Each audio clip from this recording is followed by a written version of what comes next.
కూడి వచ్చిన మీ అందరికీ క్రిస్మస్ శుభాకాంక్షలు తెలియజేస్తున్నాను. అదేవిధంగా నాకు అవకాశం ఇచ్చిన అయ్యగారికి తెలియజేస్తున్నాను. అదేవిధంగా సంఘ పెద్దలకు కూడా తెలియజేస్తున్నాను.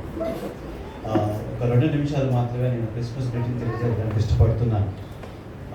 2 విషయాలు చెప్తాను. ఒకటి, మన డేట్ ఆఫ్ బర్త్ అందరికీ తెలుసు కదా. మన డేట్ ఆఫ్ బర్త్ అందరికీ తెలుసు. డేట్ ఆఫ్ బర్త్ని ఆధారం చేసుకుంటే కనుక అది 2 భాగాలుగా విభజింపబడింది. ఒకటి క్రీస్తు పూర్వం, ఇంకొకటి క్రీస్తు శకం. అంతే కదా. అయితే మన డేట్ ఆఫ్ బర్త్లో క్రీస్తు ఉన్నాడు, కానీ మన జీవితాల్లో క్రీస్తు ఎంతవరకు ఉన్నాడో ఒకసారి జ్ఞాపకం చేసుకుందాం. ఇది మొట్టమొదటి పాయింట్.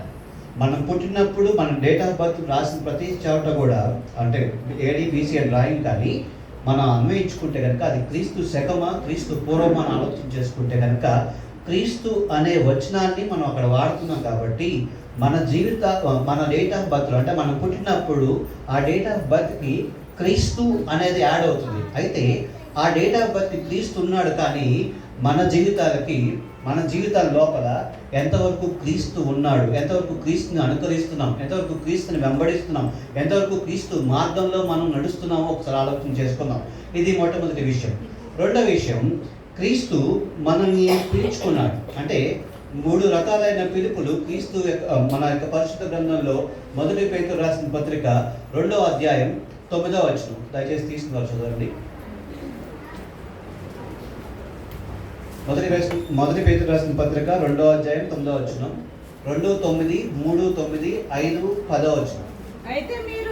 అయితే మీరు చీకటిలో నుండి ఆశ్చర్యకరమైన తమ వెలుగులోనికి మిమ్మల్ని పిలిచిన వారి గుణాతిశయములను ప్రచురము చేయు నిమిత్తము ఏర్పరచబడిన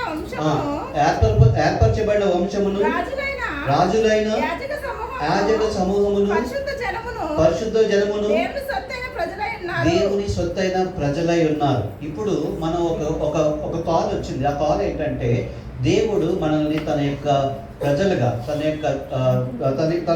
యొక్క పరివారంగా చేసుకున్నాడు. ఇది మొట్టమొదటి పిలుపు. రెండవ పిలుపు 1 పేతురు 3వ అధ్యాయం 9వ వచనం. ఆశీర్వాదానికి వారసులవటానికి ఆయన మనల్ని పిలుచుకున్నాడు. చాలండి. ఆశీర్వాదానికి వారసులవటానికి ఆయన మనల్ని పిలుచుకున్నాడు. మూడవది 5వ అధ్యాయం 10వ వచనం. తన నిత్య మహిమకు క్రీస్తునందు మిమ్మును పిలిచిన సర్వకృపానిధియగు దేవుడు కొంచెము కాలము మీరు శ్రమపడిన పిమ్మట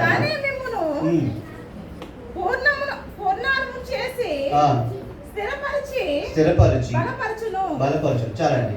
3 విషయాలు చెప్తాను ఈ 3 వాక్యాల నుంచి. ఒకటి, మన జీవితాన్ని, మా చిన్నపిల్లలకి, యవనస్తులకి ఈ 3 విషయాలు చాలా ఇంపార్టెంట్. చాలా జాగ్రత్తగా గమనించండి. ఒకటి, మనం ఏ పని చేయాలనుకున్నా, మన డే స్టార్ట్ చేద్దాం అనుకుంటే కనుక మొట్టమొదటి పిలుపు ఆయనతో మనం నడవాలి, ఆయన వెంబడిస్తూ ఉండాలి. మన పాస్టర్ గారు చెప్పిన రీతిగా దేవుని నామ స్మరణ డే స్టార్టింగ్ నుంచి చేయాలి. Which means start with God. Me day start with God. Me day అంతా కూడా, లోపలంతా కూడా 5వ అధ్యాయం 9వ వచనం ప్రకారంగా మీరు ఆయన మార్గాల్లో నడుచుకుంటూ, ఆయన వాక్యాన్ని భద్రపరచుకొని, వాక్యానుగుణంగా, వాక్యానుసారంగా ఆయన యొక్క మార్గాల్లో నడవాలి. Which means walk with the word of God. ఇది 2వ కాలింగ్. 3వ కాలింగ్ ఏంటంటే, మన యొక్క జీవితాన్ని, మన యొక్క 3వ కాలింగ్ ఏంటంటే, మనల్ని పిలుచుకున్న దేవుడు ఏం చేస్తున్నాడంటే, మీ డే మొత్తాన్ని కూడా ఎట్ ద ఎండ్ ప్రేయర్, అంటే ఎండ్ విత్ ద ప్రేయర్. గుర్తుపెట్టుకోండి. Start with God, walk with the word of God. మూడవది ఎండ్ విత్ ద ప్రేయర్.